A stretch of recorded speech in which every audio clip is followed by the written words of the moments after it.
Welcome to જય Manpura kitchen. હું ઇલાબી આહિર, આપ છો ને મારા જય દ્વારકાધીશ. તો આજે હું તમારી સાથે શેર કરીશ શેરડી વગરનો શેરડીનો રસ. જો આપણે સિસોડામાં પીએ છીએ એ સ્વાદમાં અને એવો જ કલર અને સેમ આપણને તમને ખબર પણ નહીં પડે તમે ઘરે ગોળમાં શેરડીનો રસ બનાવ્યો છે. આ શેરડીનો રસ આપણે ગોળમાં બનાવીએ છીએ એટલે આપણે એને સુગર ફ્રી પણ ગણાય છે. આ શેરડીનો રસ જેને ડાયાબિટીસ હોય તેને પણ ખૂબ લાભદાયક છે. તો ચાલો હવે આપણે જોઈ લઈએ રસની રેસીપી.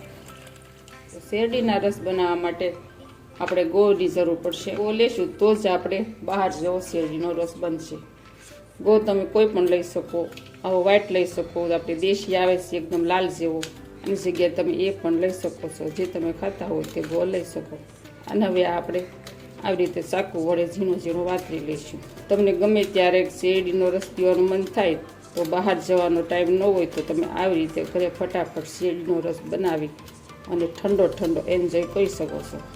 આવી રીતે ગોળમાંથી શેરડીનો રસ બનાવશો ને તો તમને ખબર પણ નહીં પડે કે બહારનો છે કે તમે ગોળમાંથી તૈયાર કર્યો છે.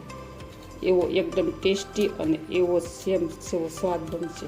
તો ફ્રેન્ડ, તમને મારી રેસીપીના વિડીયો સારા લાગતા હોય તો મારી ચેનલને સબસ્ક્રાઈબ કરી દેજો, વિડીયોને એક લાઈક કરી દેજો અને વધુમાં વધુ શેર કરજો. તો આવી જ રીતે આપણે બધો જ ગોળ વાતરી લઈશું. તમે જોઈ શકો છો અહીંયા આપણો ગોળ બધો આવી રીતે વતરાઈ ગયો છે. હવે આપણે આને બાઉલમાં થોડું પાણી એડ કરી અને આપણે તેને ગોળને પીગળી જાય એ રીતે હલાવી લઈશું. તો તમારે જેટલી ક્વોન્ટિટીમાં રસ બનાવવાનો હોય એટલો તમે ગોળ અને પાણી લઈ શકો છો. તો મારે અહીંયા 4 ગ્લાસ બનાવવાનો છે રસ, એટલે મેં અહીંયા 4 ચમચી જેટલો ગોળ એડ કર્યો છે. હવે આપણે તેમાં થોડું પાણી એડ કરી દઈશું, ગોળ બુડે એટલું. ત્યારબાદ આપણે તેને ચમચી વડે હલાવી નાખીશું એટલે ગોળ પીગળવા લાગે.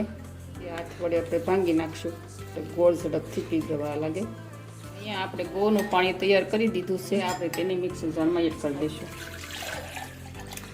ત્યારબાદ મેં અહીંયા ફ્રેશ પુદીનાના પત્તા લઈ લીધા છે, તે 1 વાટકી જેટલા એડ કરી દઈશું. 3 આદુના ટુકડા લઈ લીધા છે. તમારે જેટલો આદુ નાખવો હોય એટલો તમે તમારા પ્રમાણમાં એડ કરી શકો છો. ત્યારબાદ લીંબુ લઈ લઈશું. લીંબુ મેં અહીંયા એક મોટું લીંબુ મેં લીધું છે, તેનો આપણે રસામાં એડ કરી દઈશું. તમારે જો વધારે ખાટું બનાવવું હોય તો તમે આનાથી વધારે લીંબુ લઈ શકો છો. મેં અહીંયા 1 લીંબુનો યુઝ કર્યો છે. ત્યારબાદ આપણે 5 ચમચી લઈ લઈશું ચાટ મસાલો, અડધી ચમચી જેટલો છે સંચળ મસાલો, અને કાળું મીઠું પણ કહી શકીએ છીએ, તે આમાં એડ કરી દઈશું.